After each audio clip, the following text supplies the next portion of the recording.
Recording stopped. Recording in progress. Pues como lo anuncié en el flyer de la sesión, de que solo las mejores personas se atreven, y no lo quise poner en primera persona para no sonar presumido, pero solo las personas mejores son capaces de proclamar la verdad. Entonces, buscando seguir adelante con nuestro taller de En busca de la mejor versión de cada uno de nosotros, ha llegado un momento en la historia de México, en la historia de la humanidad, pero particularmente en nuestra historia de nuestro querido país, en donde, por más que le busco, lo único que encuentro es... ¿Sí me escuchan, Angélica?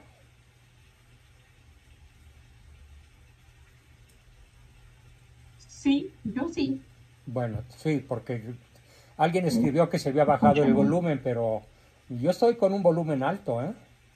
Súbele tu volumen, Angélica. El problema es tu computadora, no la mía. Yo la tengo a todo volumen. Súbele tú el volumen.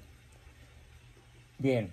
Entonces, decía que solo las personas mejores, o las que buscamos ser mejor que nunca, y mejor que antes, y mejor que siempre, nos atrevemos a decir la verdad. Y estamos atravesando por una época en la cual siento que quienes deberían hablar más, les pasa lo que a los apóstoles en el huerto de los olivos.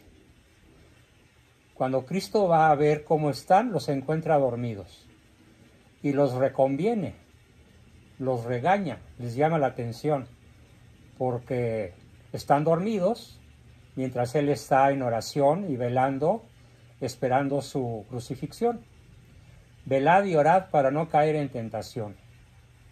Siento que lo que está pasando en México es tan grave que necesitaríamos, la Iglesia católica y la no católica, que la Iglesia se pusiera las pilas, por así decirlo, de manera un tanto chabacana, y se atreviera a señalar la verdad. Pero como dice por ahí una gran santa, creo que Santa Catalina de Siena, de tal manera es imperativo hablar que si no lo hacemos nosotros, las piedras del campo gritarán la verdad. Entonces, prefiero ser yo esa piedra que grite la verdad en un momento particularmente ominoso. Ominoso quiere decir cargado de amenazas para nuestra vida como católicos, nuestra vida como nación, nuestra vida como simples seres humanos, pero sobre todo como católicos. ¿A qué me refiero? Bueno, pues he escrito una serie de reflexiones, algunas de las cuales las voy a leer, otras las voy a leer y a comentar, y algunas las diré de memoria sin leerlas, porque es un tema verdaderamente apasionante. ¿Cuándo hay que hablar? ¿Cuándo hay que decir la verdad? Y San Pablo escribe en su carta a los Corintios, escribe que la verdad hay que proclamarla siempre, con oportunidad y sin ella, a tiempo y a destiempo. O como decimos a veces acá en México, mañana, tarde, moda y noche. Siempre y en todo lugar. Pero ¿a qué clase de verdad me refiero? Me refiero a algo que está ocurriendo con la Iglesia y que desafortunadamente los sacerdotes no lo dicen. Solo conozco unos 2 o 3 obispos, por ejemplo, Monseñor Castro, me viene a la memoria, que es particularmente valeroso, particularmente audaz, y que él sí se atreve a señalar la gravedad de lo que vive la Iglesia en México, la feligresía en general y nuestra fe. Cito unas palabras de los Hechos de los Apóstoles, donde se narra que entonces el Señor le dijo a Pablo de noche en una visión: no temas, Pablo, sino habla y no calles. El apóstol, esto lo narro yo, el apóstol San Pablo, más bien con que diga yo el apóstol, es suficiente, porque así se le conoce a San Pablo, como el apóstol. Eso no quiere decir que no haya otros apóstoles, claro que sí, pero es de tal manera paradigmático el papel que juega San Pablo, que la Iglesia optó por llamarlo desde hace siglos el apóstol por excelencia. El apóstol, pues, había sido rechazado por los judíos de Corinto, y aunque se había dado a la entrega total, enteramente se había entregado a decir la palabra de Dios, su cosecha de nuevos feligreses, de nuevos cristianos, parecía nula, parecía infructuosa. Y entonces en ese momento, movido por el Espíritu Santo, es cuando San Pablo decide comenzar a predicar a los gentiles. ¿Quiénes se conocen en la historia con el nombre de los gentiles? Los gentiles son los paganos de su época. Por ejemplo, los griegos que adoraban a Zeus, o los romanos que adoraban a Júpiter, o los romanos que reverenciaban a las vestales, o los griegos que tenían un panteón lleno de dioses con pasiones humanas y de semidioses que se mezclaban en su historia con la historia humana. Y todos los que creían esto, que concedamos que lo creían de buena fe, porque así habían sido educados desde su niñez, eran los gentiles. Hoy diríamos los paganos.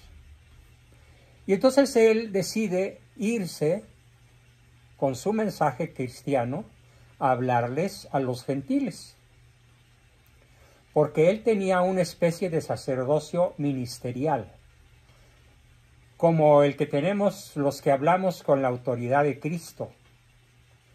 Recuerden que los cristianos bautizados somos profetas y sacerdotes, y testigos y apóstoles. Pero también este título alcanza a todo cristiano que tiene el sacerdocio común de los fieles.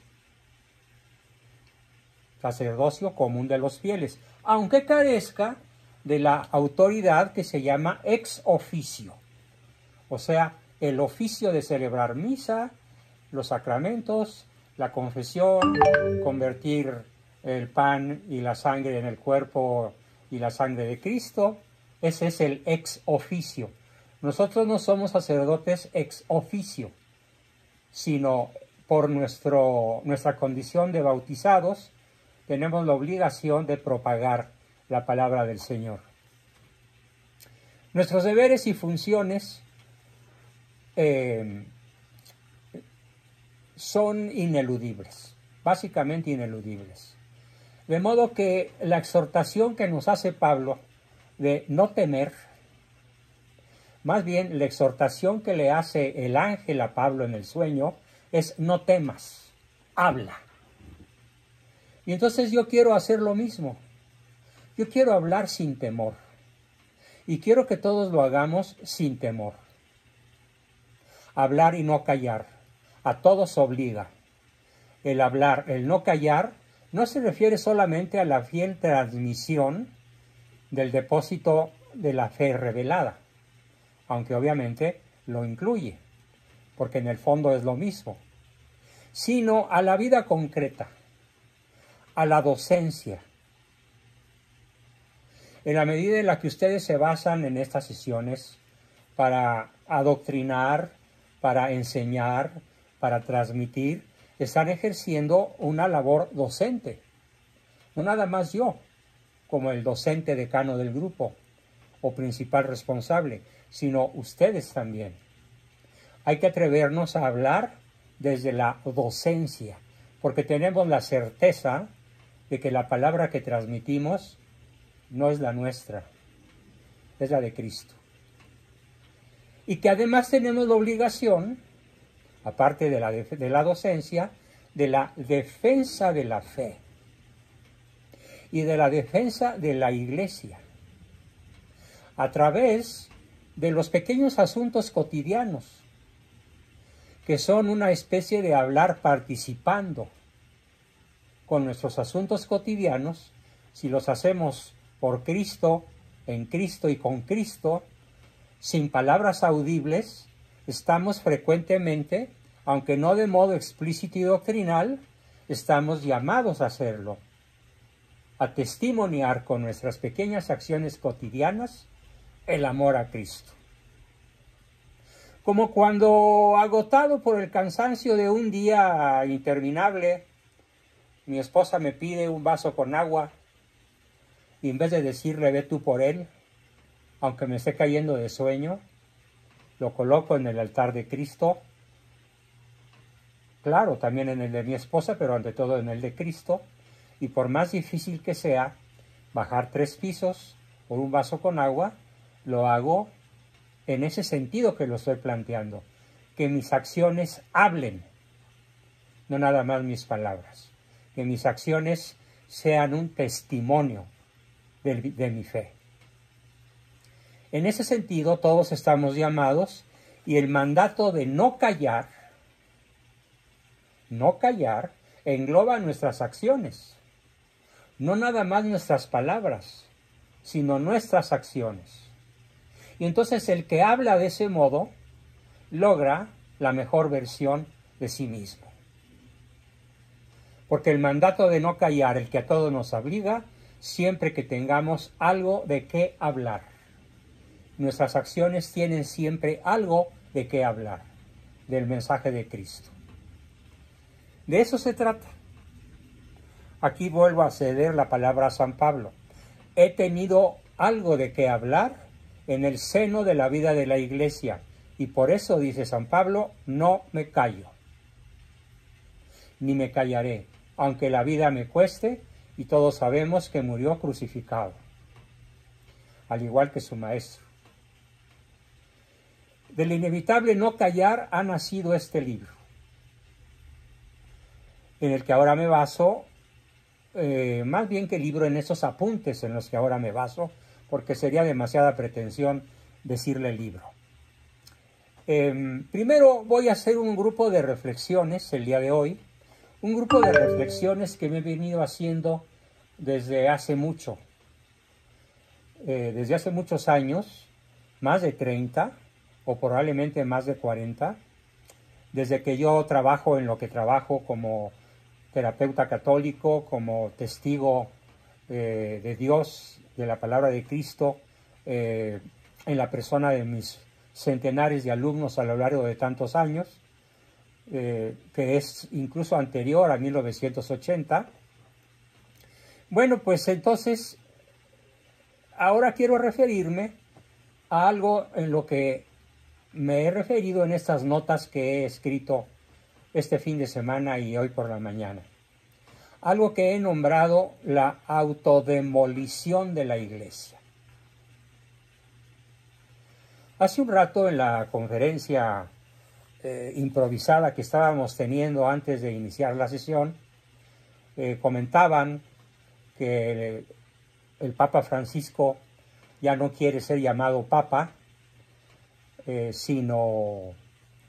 y tampoco quiere ser llamado Francisco, sino que ahora quiere ser llamado gerente o director o presidente, y no por el nombre adoptado en el papado, que es Francisco I, sino Jorge Maglio Bergoglio, por su nombre de pila y sus apellidos como aparecen seguramente en su acta de nacimiento.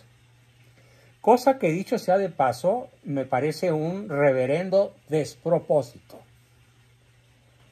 Algo sobre lo cual me siento obligado a volver a hablar, probablemente en sesiones próximas, y digo muy probablemente porque esa noticia me agarró desprevenido hoy a las 2 de la tarde.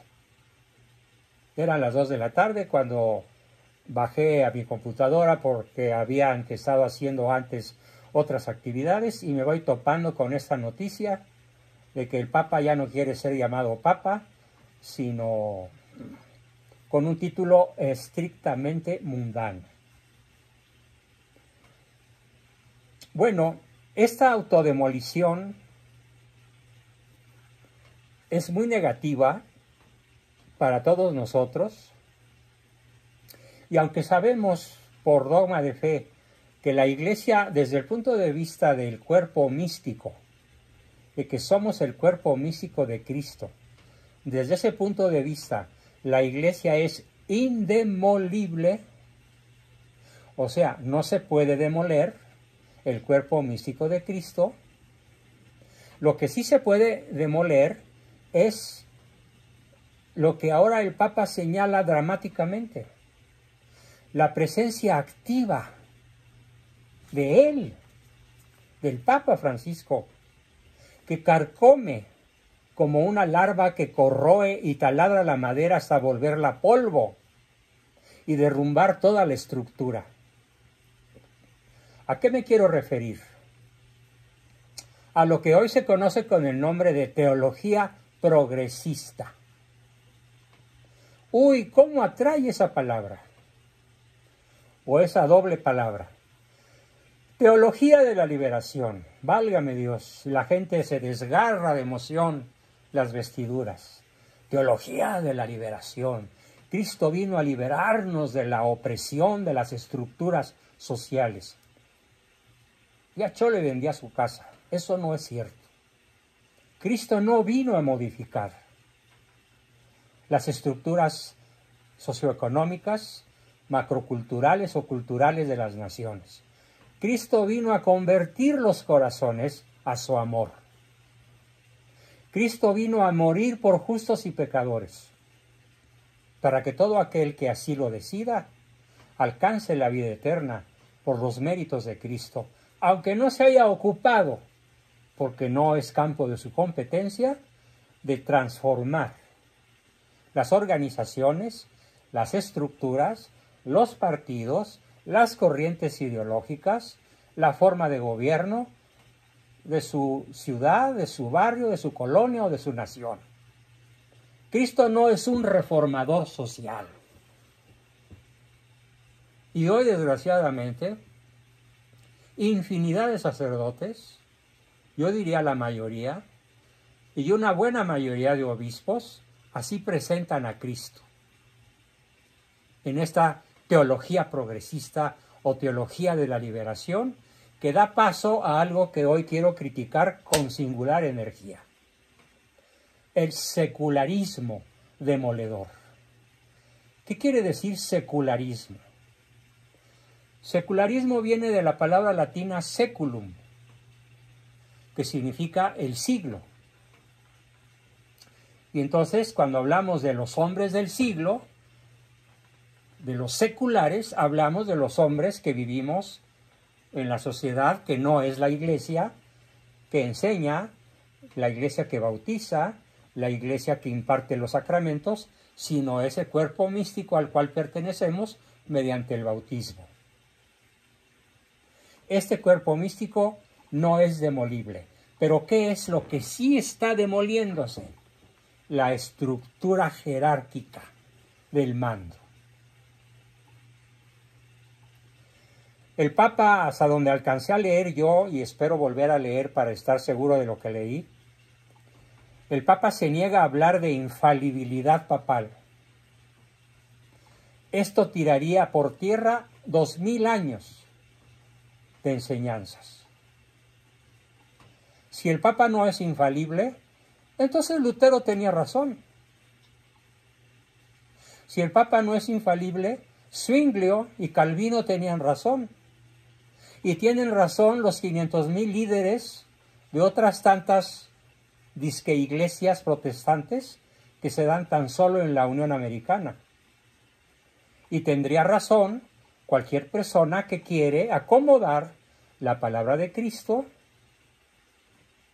a su leal saber y entender, pasando por encima del magisterio de 2000 años y de la infalibilidad papal. Esas amenazas que parece que está haciendo Francisco Y digo parece porque todavía tengo que volver a repasar lo que leí hoy en la mañana. Bueno, a las 2 de la tarde. Tengo que volver a reflexionarlo, volver a estudiarlo. Pero hay algo que no tengo que volver a estudiar porque ya estoy sumamente seguro. Y es que la iglesia como cuerpo se está secularizando. ¿Qué quiere decir? Se está mundanizando. Qué esperanza que cuando yo era joven, el curita de la iglesia donde yo iba a misa con frecuencia y desde luego todos los domingos, permitiera que hubiera una chica enseñando los muslos o siquiera los brazos.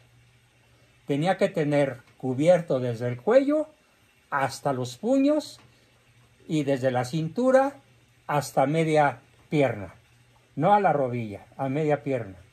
Y si no, el señor cura iba al lugar donde estaba la chica descocada y la invitaba a regresar a la iglesia decentemente vestida. Hoy, si ustedes observan una boda, yo acabo de estar en una, bueno, parece un desfile de Christian Dior, en donde llama más la atención la piel que los vestidos. Llama más la atención las curvas femeninas que la novia. Y el señor cura platica de la castidad y de la pureza sin defenderla. Eso es lo que yo llamo un ejemplo clarísimo de secularización, de desacralización. Hombres y mujeres, pero sobre todo mujeres, hoy pueden entrar a las iglesias sin guardar el más mínimo respeto al concepto de pureza, al concepto de pudor, al concepto de caridad. No seas tentación para tu prójimo. Vístete de manera de no ser objeto del deseo, que por otra parte es natural. No es contra natura. El desear, al menos durante unos milisegundos, una imagen de belleza, de atracción sexual. Es natural. Lo malo es el consentimiento y el regodeo posterior. Y yo me pregunto, ¿cómo estará la conciencia de esos sacerdotes secularizados que observan cómo la gente se fija más en el descocado vestir de las damas que asisten a la boda que en la ceremonia misma de la misa o del matrimonio? Esto es solo uno de tantísimos ejemplos de secularización a los que me podría referir. Bueno, entonces, para ser mejores personas, ¿qué necesitamos? Pues necesitamos muchísimo valor, mucho valor, para atrevernos a proclamar la verdad. Vamos a ver mis comentarios sobre una palabra que puede ser muy nueva, muy extraña para la mayoría del grupo. Y me refiero a la palabra inmanente. ¿Qué significa inmanencia? Inmanencia quiere decir que en una entidad finita, como es el ser humano desde el punto de vista físico o biológico, está el punto de partida y el punto de llegada de la ética cristiana. Haciendo caso omiso de la palabra de Cristo. Haciendo caso omiso de las centenares de encíclicas publicadas o cartas apostólicas publicadas desde los principios de nuestra era cristiana. Eso quiere decir inmanente, que comienza y termina en un organismo muy limitado. Eso quiere decir inmanente, que se opone radicalmente al concepto trascendente. Es como blanco y negro, negro y blanco. Lo negro es inmanente, lo blanco es trascendente, atribuyéndole a Dios el color blanco y el negro a Lucifer. Nuestra fe es una fe no inmanente. Nuestra fe es una fe trascendental, es una fe trascendente, que va más allá de la persona humana y que comienza mucho antes de la persona humana, con la segunda persona de la Santísima Trinidad, que tomará carne y cuerpo humano en el momento de la anunciación o encarnación, que ya vimos, cosa que agradezco que me lo hayan aclarado, que ocurren de manera simultánea, la anunciación y la encarnación de Cristo en el vientre de su madre. Yo sostengo algo que puede ser exagerado, pero que me voy a atrever a decir. En estas reflexiones mías suscitadas por un doloroso proceso de secularización, me atrevo a manejar el término adjetivo calificativo así, dramático. Es dramático el proceso de secularización, porque el compromiso personal ya no está con Cristo. El compromiso personal ya no está con la infalibilidad del Papa en turno y de todos los anteriores. Ahora el compromiso fundamental está con lo que tú creas sinceramente, sin tomarte la molestia de ponerte a estudiar, de poderte investigar qué tan cercano está tu sentir, tu pensar respecto de la doctrina milenaria de la Santa Madre Iglesia Católica. Dice Oliva que agregando a la falta de pudor la gran cantidad de mujeres que se hacen la cirugía plástica, aumentando medidas exageradas y vestidas vulgarmente en ciertas áreas de su cuerpo, en todas las celebraciones religiosas. Bueno, pues no quise yo ser tan explícito, pero sí, de acuerdo, Oliva. Fuiste un poco más adelante que yo. Bien. Todo esto que estoy comentando pone de manifiesto algo que voy a decir en palabras muy duras. Las derivaciones radiales. ¿Qué es una derivación radial? Imagínense un círculo con su centro. ¿Qué es una derivación radial? Es una raya imaginaria que sale del centro hacia la parte externa del círculo. ¿Cuántas posibilidades existen? Infinitas, incontables, inconmensurables posibilidades de líneas radiales. Claro, si nos atenemos a la forma de medir los meridianos terrestres, pues diríamos que hay 360, nada más, porque la Tierra mide 360 grados como esfera. Pero si hablamos de posibilidades teológicas, filosóficas, metafísicas, las posibilidades son incontables. ¿Esto qué quiere decir? Que la verdad es una y el error es múltiple. Y que hoy como nunca tenemos que rescatar el sentido trascendente de nuestra fe, abandonando toda forma de inmanencia, porque la verdad no comienza en mí y termina en mí. Comienza en Dios Padre y termina con la resurrección que acabamos de celebrar apenas el domingo, que de una manera luciferina, indescriptiblemente malevolente, fue decretado por Biden, el presidente gringo, como el día de la visibilidad transexual. Para los que no lo hayan alcanzado a saber. El día de la visibilidad transexual en vez de la fiesta de la resurrección de Cristo. Mayor oposición descarada al cristianismo no puede darse. Y en un presidente que además se autonombra católico. Bueno, Este peligro de secularización, de ayornamiento, de ponerse en sintonía con el mundo, el demonio y la carne, ha amenazado a la Iglesia desde su constitución por Cristo.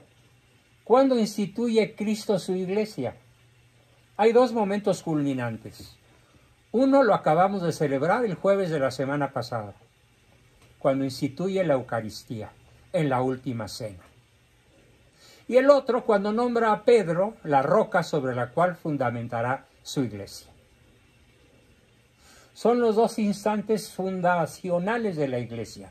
El primero sacramental, el segundo estructural. Le da estructura de mando a la persona de Pedro y le da el vigor maravilloso de quedarse entre nosotros con el sacramento de la Eucaristía. Cosa que desafortunadamente niegan los protestantes, aunque a veces lean la misma Biblia que nosotros, porque interpretan ese párrafo del que no come mi cuerpo y no bebe mi sangre, no tendrá vida eterna entre nosotros. ¿Saben cómo lo interpretan torpemente? Como una alegoría, como algo simbólico, cuando en realidad Cristo fue concreto. Al referirse a mi cuerpo, se refiere a la hostia consagrada por el sacerdote. Al referirse a mi sangre, se refiere a que en la hostia, aunque no la veamos, está su divinidad, su sangre y su humanidad completa. La secularización, a la que tanto estoy atacando en estos momentos, pasa por alto esto. Díganme, por favor, si en esta Semana Santa, en algún oficio al que asistieron, el señor cura en su fervorín o en la celebración a la que hayan asistido algunos de ustedes, se refirió a la institución de la Sagrada Eucaristía el Jueves Santo. ¿Alguien lo escuchó? Marifer. Sí. Dos. Van dos. Sí. Tres. Cuando debería haberse levantado 47 manos a la vez. Yo sí lo escuché también. 4. Yo también. 5. 6. ¿Todo? Sí lo escuchamos. Sí. Bueno, me alegra que fueron a una buena iglesia y con un buen sacerdote, los que lo hayan escuchado. Desafortunadamente no fue mi caso. Yo no lo escuché en ningún día de la Semana Santa, en ningún oficio, cosa que me pareció verdaderamente imperdonable.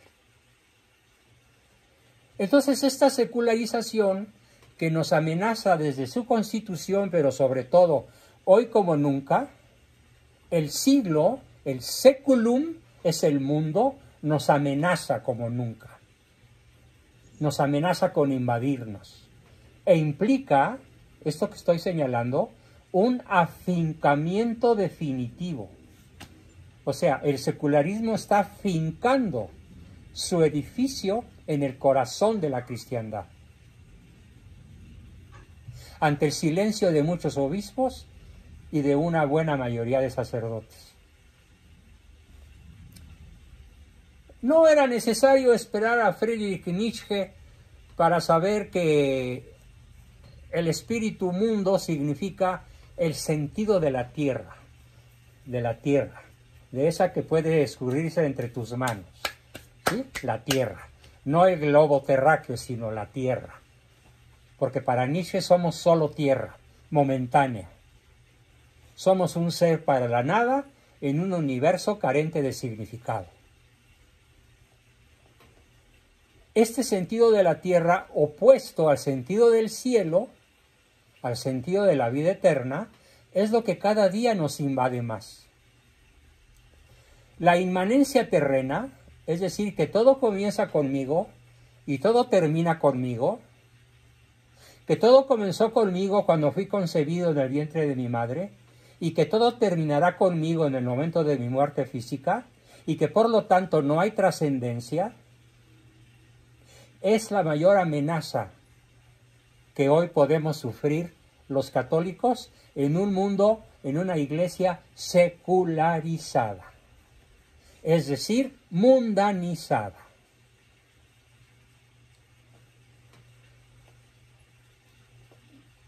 Naturalmente, en esta expresión, la palabra mundo no se toma en el sentido de la creación divina.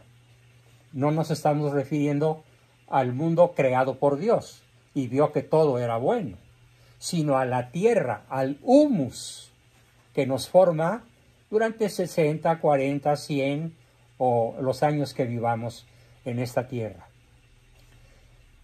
Y además se trata del mundo en el cual entró el pecado por el pecado de un solo hombre, Adán, por el pecado de una sola mujer, Eva, creando así una cierta unidad, fíjese qué cosa más interesante, creando una unidad entre mundo y pecado. Y esa unidad entre mundo y pecado,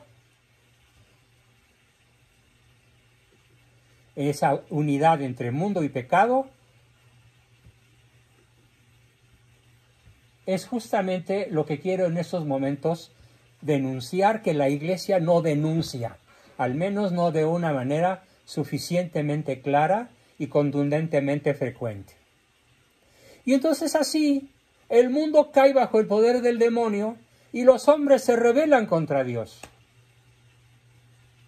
Por eso San Pablo contrapone el espíritu del mundo contra el espíritu de Dios en su carta a los Corintios, capítulo 2, versículo 12. Pues ser amigo del mundo, en el sentido que lo plantea San Pablo, es ser enemigo de Dios. José Barahona nos dice que Spinoza dice que todos somos Dios y que no existe el demonio. Es un inmanentista puro. ¿Correcto? Muy buena tu aportación. Gracias, Pepe. Entonces, por eso San Pablo contrapone el espíritu del mundo al espíritu de Dios. Pues ser amigo del mundo es ser enemigo de Dios. Y ahora nos lleva a la absoluta necesidad de proclamar, de anunciar su pasión. Como lo decimos en cada misa, anunciamos tu muerte y proclamamos tu resurrección. Ahora estamos sometidos en cierta forma al juicio de este mundo, pero ahora con la venida de Cristo y su resurrección, el príncipe de este mundo, nos lo dice San Juan, será expulsado de nosotros y del planeta entero. Por eso, es verdad que nos toca expulsar de nosotros, de nuestra mente, de nuestras vísceras, de nuestro corazón, el espíritu mundano. Nos toca señalar, a veces de manera personal, a veces de manera general, un hecho contundente, que la muerte ya fue vencida por la pasión de Cristo, por su resurrección, pero que nosotros, en este planeta, no hemos terminado todavía nuestro doloroso transcurrir. Y todas las criaturas estamos expectantes de lo que cada uno de nosotros tiene que sufrir para alcanzar la gloria eterna. Dicho de otra manera, no venimos a divertirnos, no venimos a pasárnosla bien, venimos a ser virtuosos, incluso hasta la necesidad del martirio, para alcanzar la felicidad eterna. Aun cuando en esta tierra no la hayamos podido alcanzar, sobre todo si, como lo dice San Pablo al principio, somos perseguidos y tenemos que ir a predicar a los gentiles. El espíritu del mundo, el mundo del hombre viejo, acecha con C de acechanza, de estar a la caza, a la cacería. El espíritu del mundo acecha, hiere y aún mata la vida sobrenatural del hombre, que es su verdadera vida o segunda creación. Porque el mundo y su espíritu ya fueron vencidos por Cristo. Y lo único que tenemos que hacer es hacer de nuestra vida un constante devenir trascendental, pareciéndonos lo más posible a nuestro modelo supremo, Cristo, el que da la vida por quienes ama. Y aunque mundo y espíritu hayan sido ya vencidos, continuaremos la batalla hasta el final de los fines, hasta el fin de los fines, cuando parecerá que el mundo habrá logrado su triunfo definitivo y menudos sustos se van a llevar, porque es justamente cuando Cristo bajará con gran poder y majestad a juzgar a vivos y muertos. Y el cristiano, y con eso termino, que está en el mundo sin pertenecer al mundo, seremos el germen de la salvación de ese mundo, donde nos ha tocado recibir el bautismo y proclamar la palabra de Cristo. Con esto termino mi exposición de siempre de 40 a 41 minutos y pasamos a continuación a sus preguntas, comentarios, aportaciones, dudas y demás cosas que nos quieran decir. ¿Quién quiere comenzar? Adelante. Voy a poner pausa Recording stopped. y reanudamos. Recording in